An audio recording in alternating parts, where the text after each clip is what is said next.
Seorang pria di Tanjung Raja, Ogan Ilir diamankan polisi karena telah menyetubuhi putri sambungnya yang masih berusia 14 tahun.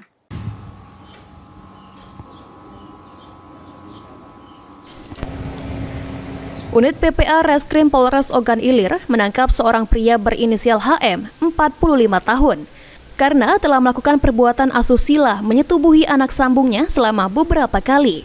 Kasat Reskrim Polres Ogan Ilir AKP Muhammad Ilham mengatakan, dari hasil pemeriksaan tersangka mencabuli putri sambungnya berkali-kali dengan disertai ancaman.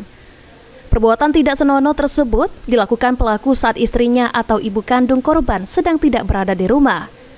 Mengalami trauma berat, korban lantas menceritakan kejadian tersebut kepada ibunya. Dari laporan ibu korban inilah Polres Ogan Ilir melakukan penyidikan dan menangkap pelaku.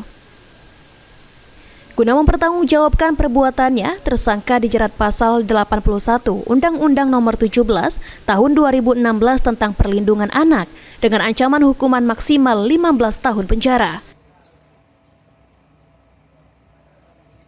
Pelaku merupakan bapak tiri dari korban. Dari pengakuan korban sudah terjadi beberapa kali. Itu dilakukan di mana? Dilakukan di rumah korban ataupun rumah pelaku satu rumah. Terhadap korban tentunya didampingi dari rekan PPA, kemudian dari Petus juga untuk pemulihan anak. Ahmad Romawi, PAL TV.